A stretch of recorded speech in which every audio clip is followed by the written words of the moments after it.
Jadi kita meliti tentang gerbong KRL khusus wanita yang kalau teman-teman tahu pasti yang terletak di ujung kereta di setiap kereta.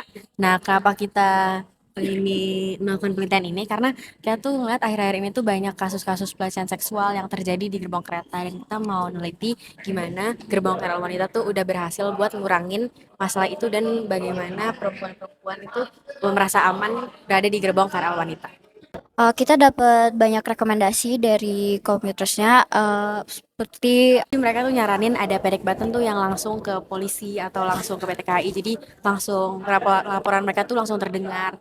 Terus dari interview kita yang di stasiun Manggarai sama di stasiun Tebet, itu tuh mereka bakal tuh kelihatan bahwa banyak wanita tuh yang merasa aman banget di gerbong KRL wanita dan mereka tuh mau gerbong KRL wanita tuh dibanyakin, kayak banyak banget pokoknya tuh yang katanya menurut mereka tuh yang ditingkatin tuh jumlahnya atau enggak tempatnya jangan di ujung ke ujung karena mereka tuh kadang pengen di gerbang wanita tapi mereka malas ke ujungnya, kan bisa dibilang cukup panjang kan karena gerbongnya sendiri tuh 8 sampai 12 gerbong.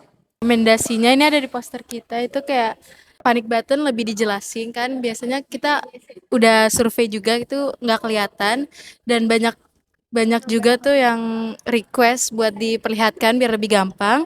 Terus juga ada apa hotline yang khusus buat pelecehan seksual yang on 24 jam.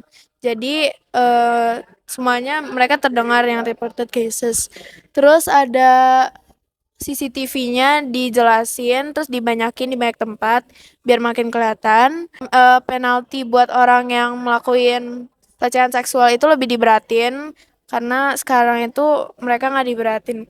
Terus Juga kayak kalau kayak yang buat di masa depannya nggak harus sekarang kayak ditambahin gerbong karena kan sekarang sempit-sempitan banget jadi orang juga banyak yang takut pelecehan gitu. Jadi tapi itu masih masih mungkin butuh beberapa tahun lagi iya karena itu tentu bakal nge-efek bagaimana jalur kereta tiap hari karena kalau misalnya gerbongnya nambah otomatis nanti jalurnya harus diteliti lagi dong. Terus yang kita juga lakuin di live situations adalah kita bikin Instagram account untuk tentang awareness kesehatan wanita di KRL wanita. Jadi menurut kita public awareness ini harus diterapkan secara berkelanjutan. Jadi orang-orang tuh makin tahu dan orang-orang tuh makin berani buat laporin mereka atau kejadian yang mereka lihat di KRL. Kita sebenarnya awal pertama kali ide kita tuh dari ada guru kita yang bilang kalau dia nggak setuju sama adanya keberadaan KRL wanita. Tapi kita juga termotivasi karena ada beberapa kasus pelecehan seksual yang udah trending banget, yang ada di sosial media di IG, di TikTok, di Twitter, dan itu melihatkan kalau orang-orang tuh peduli sebenarnya tentang keselamatan wanita di KRL wanita. Jadi dengan penelitian kita berharap orang-orang lebih aware dengan KRL wanita itu sendiri. KAI bisa nerima rekomendasi kita. Terus orang-orang juga jadi lebih tahu tentang masalah pelecehan seksual di KRL.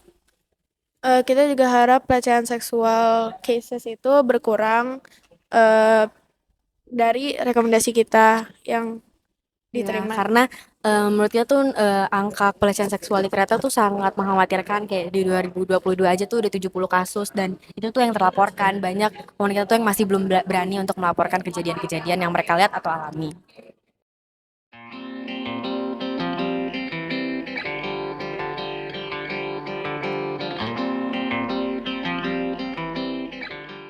Bahas mengenai kenyamanan naik komuter lain khususnya kepada wanita gitu. Jadi ini bentuk dari apresiasi karena apa?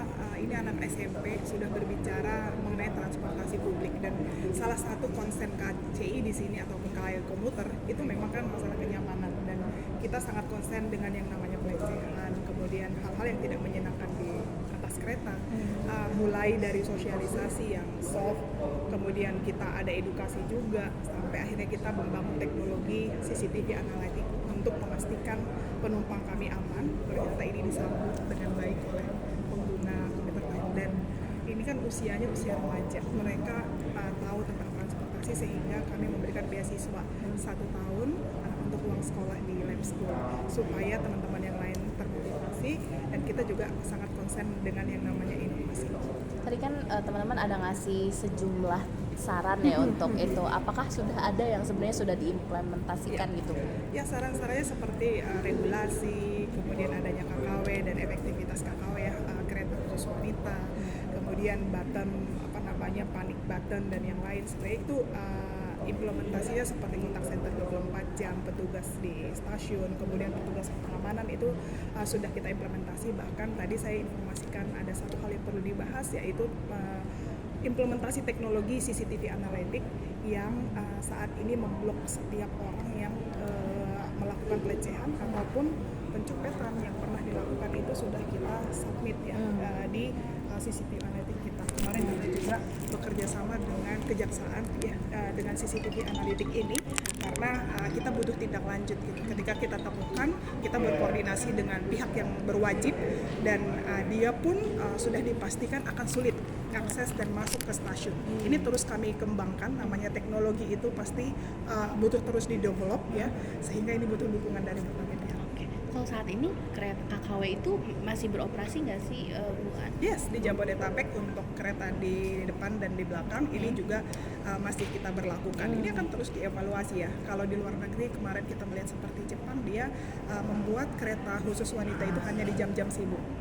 Sehingga di jam yang tidak sibuk justru itu dibuat menjadi salah satu kereta sebagai wisata karena bisa melihat langsung ya masinis bekerja gitu. Jadi ini kan benchmark yang kita lakukan di berbagai operator dan masukan-masukan dari sekolah tentunya seperti tadi yang disampaikan oleh adik-adik yang sangat bagus sekali memberikan penghargaan. Infonya anak-anak ini nggak bukan saya tidak bekerja sama dari awal sama KCI ya, berarti mereka sendiri ya Bu ya? Yes, mereka independen menggali sendiri dan mencari informasi sendiri. Ini yang kita senang. Jadi sebenarnya apa yang mereka tangkap di luar sehingga itu dibuat analisisnya dan direkomendasikan ada beberapa alternatif. Nah, ini fair gitu. Jadi saya pikir hal-hal seperti ini akan membuat kita semakin baik di dalam menentukan regulasi ataupun implementasi sistem-sistem yang kita gunakan. Oke.